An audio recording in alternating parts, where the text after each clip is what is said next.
anybody anymore. You're not just not dependent on people. Anything else? It's not a test, by the way. There are no right or wrong answers. I don't know. Just. I think sometimes we don't really think about it. You just kind of get to that age and think, it's time to learn to drive. But it's sometimes nice to think about, well, what's it going to get you? You know, what's it going to bring you? Because there'll be times when we're learning to drive where you hit like a sticking point, where you just feel that you can't get past that point. Sometimes just remembering why you're learning to drive can just make you think, come on, I can do this, I can get past it. Yeah. Just by way of motivation, really. So I'll remind you of that as we go along a little later. You haven't passed your theory test yet, have you? No. No, I didn't think you had. Can you read the number plate on that silver car? WN02FDJ. Splendid. There you go. So you're not blind. That's good. My granddad learnt me this yesterday. So you've been out practice. I was like, you haven't been down here memorising these number plates, have you? Never seen that car in my life. Do you have any medical conditions? Anything that we need to know? Not taking any prescription drugs? No. No other kind of drugs? No. Okay. I've checked your licence, that's good. All right, check your eyesight, that's good. We have a standard set of terms and conditions, and I brought some with me. That just basically tell you what to expect and how it all pans out with regard to how my conduct will be, what we expect from you. So you can take these away and have a good look. Driving licence and eyesight we've checked. The things that we normally draw your attention to would be lesson postponement.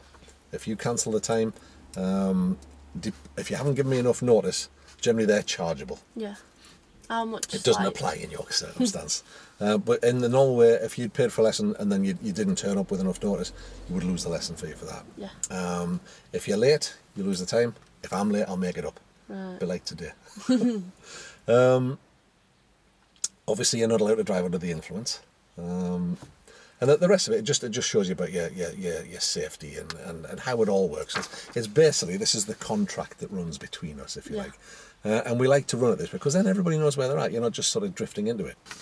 So take that with you and keep that somewhere safe. Have a read of it so that you're familiar with how it all sort of pans out. It's simple stuff like we expect you to wear the right clothes. Stiletto heels are no good to learn to drive it. Neither are flip-flops. Yeah. And wear clothes that are probably loose-fitting and fairly comfortable. But it's sort of appropriate wear. Yeah. From a safety point of view, the only time you ever need to worry is if you're doing 30 miles an hour and you look across here and I've gone. If I've left the vehicle, then you're in trouble. Outside of that, it doesn't matter what happens, you're safe. Because I can take control with the brake and the clutch you see there, and I can reach the steering. Yeah. All I would ask you is that if I do that, let me do it. Come out of the way. Don't fight me, because it doesn't matter how big I am and how small you are. If you've got two hands on, I've only got one, you're going to beat me to that. So we're showing you the terms and conditions. Yeah.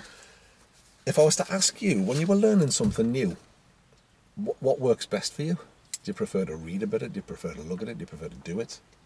Or do you not really have a preference? Okay. Yeah. It's because what we want to do is we want to find the right learning style for you. Because it's no good me saying to you, read the book, read the book, read the book, if you're not going to learn from it. That's going to be tedious.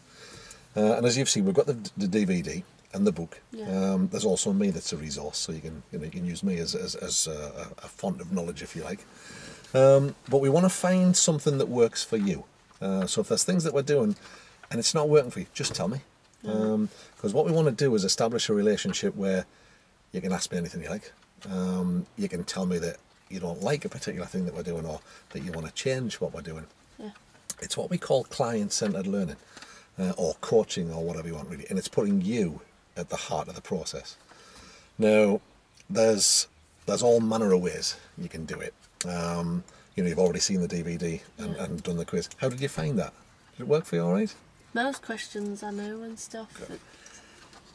A lot of it's common sense, isn't it, really? Yeah. It just is, and you've seen other people do it. That's what my boyfriend said. He says, on your phone and stuff like that, you just got to have common sense. Yeah. There's when they're asking you the questions, there's obviously one that's stupid, and the other two you think, ooh, and you can normally work it out, because it would be, well, what would be the sensible thing to do, One of the questions that I didn't get it at first, and then I was going through the rest of them, and they were like, oh yeah, I do know what that means. It's that setting the gas. I didn't get which sort it meant. Sometimes it's just the words that we use. Yeah. You think, you mean by that? Yeah. Or you mean revving the engine? Yeah. And then finding the bit on the clutch where the car wants to go. So the way that it works really is we're going to work in a way that suits you. But we have like what we call a 3-hat approach. We've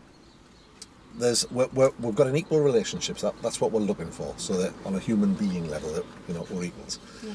When it comes to expertise, well, I'm the expert in matters to do with driving. You're the expert in how it's working for you and how you're feeling about it. Because it's no good me telling you something and thinking, yeah, you're all right with that, if you're not. Now, the only way I can find that out is to actually ask you. Yeah.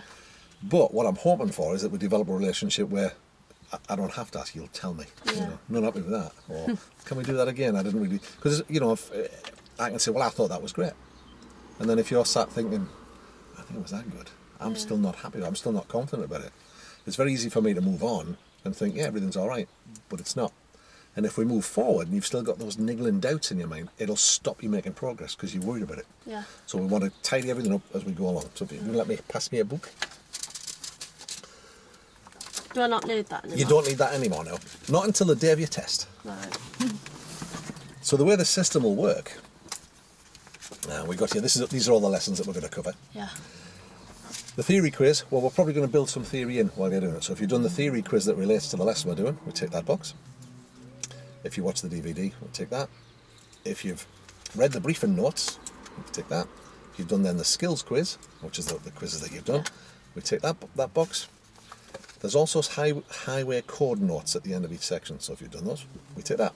Yeah. So at a glance, we can see if we've covered everything. Does that make sense? Yeah. When it comes to the lessons, if you look at lesson 1, we've got these boxes that have 7, 1 to 7 written on it. Have you worked out how they work?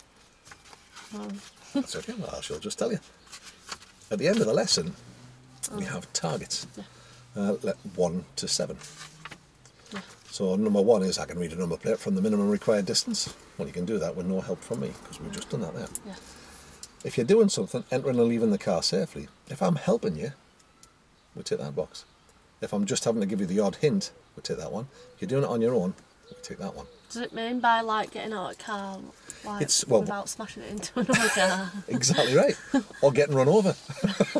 That's never a good idea. No. So it's getting in and out without really making anybody else slow down or change speed, or putting yourself or anybody else at risk. And I include me in that. Yeah. So once you're doing it without any help, we're going to tick in that box. So what we then do is at the back, when we've already done target number 1, so that's without help. With help is a slash, without help is a cross. So when you ask me the question, am I ready for my test? I'll just say to you, what do you think? If all them boxes are full, you're ready. Right. So we're not drifting along saying, well, ask me in a few weeks. Ooh, ask me later. Ooh, ask me later. You know whether you're ready or not. Right. What we like to do, if at all possible, is to get a test booked. If we're not ready for it, we can always move it. Yeah. But we'll get these first couple under our belt, see where we are, and then we'll have a chat about that later. Yeah. So, any questions on that? Can you see how it works? Apart from why is there loads of different boxes? Okay, so let's look at number 14, because that's got the most boxes. Yeah. There's more targets for that lesson. Oh, right, because there's more to do. Yeah. So you can see tons and tons, 2 pages of them there. So some lessons are more complicated than others. Yeah. But a lesson is a unit of learning, not a unit of time. Right. So some lessons will be an hour, some will be a minute, some might be 2 days. And we have a beginning, a middle and an end. The beginning is where we set the scene, where we set the targets for that lesson. What we're hoping to do with this coaching approach is to help you to set the target. What do you think the targets for today should be? What would you like to do today? And that's where this skills diagram comes in that I showed you earlier. Yeah. That's really then, you can select a whole number of lessons along a certain level. We can do it in the order 1, 2, 3, 4, 5, 6, 7, 8, 9, 10, but not always, because it just depends on the location we've got. Yeah. For example, you might live in an area where there's lots of roundabouts. Well, you'd have to do them first, before you maybe did crossroads, or before you maybe even did T-junctions. Yeah. So we're going to try and get you to say, well, this is what we're going to cover today, or we'll do it between us to begin with. Until to begin with, I'll probably be offering you a lot of help and guidance on that because I probably know a little bit more about it than you at this point. I'd rather you tell me what to do first. But then later on, you'll have a good idea. So even though you still want me to tell you, we'll still talk about it between us. Well, where do you think a good place to be would do that? Or what do you think the next logical step would be? You know, it's really just about helping you to get out of it the most that you can. Yeah. You'll have good days and you'll have bad days. That's the way that it works. So I can help you to kind of plot your own way through it. I can just tell you how to do it. You know, that's me with the expert head on. But there's also a third hat, which is safety, what we talked about before about the controls. So if I need to, I'll jump in. I'll tell you what I've done, and I'll tell you why I've done it. Although hopefully it should be obvious. What we have also, thank you very much. Oh, hang on, we need to plot the next lessons out for this week. Let's do that now while I do that. That's why I've written 5 there. That's why I blocked that in my head. I cannot believe I did that. Yeah. Tomorrow? Yeah. Same time? Yeah. Well, no, 4:30. Yeah, 4:30. That's the 27th. How are you fixed for Thursday? Yeah, that's same fine. time? Yeah, I'm free every day. But Fridays I finish at 12:30. But I've got all afternoon. I'm not doing anything. Friday I'm in London. Right, yeah. I'm in London fine. Friday, Saturday. I'm back Monday. Yeah, that's fine. 4:30. 4:30's good. What's the day on Monday? It's the 2nd, isn't it? Okay, cool. That works. So,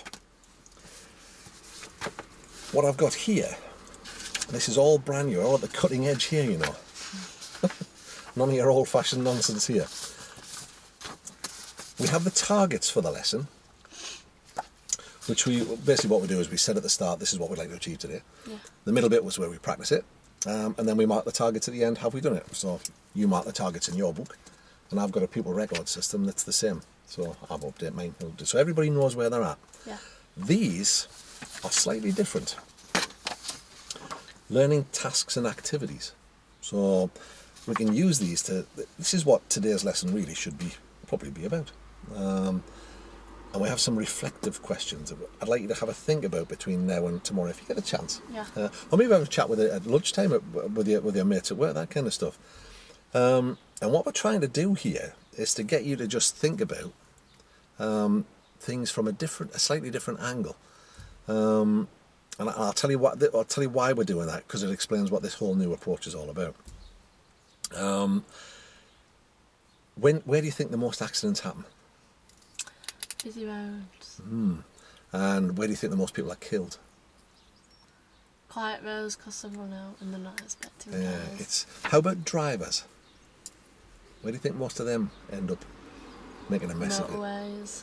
You'd think so, wouldn't you, with them being the fastest road? They're actually the safest roads. The majority of people killed in cars, it happens on a quiet road with no other vehicles involved, late at night, on a weekend.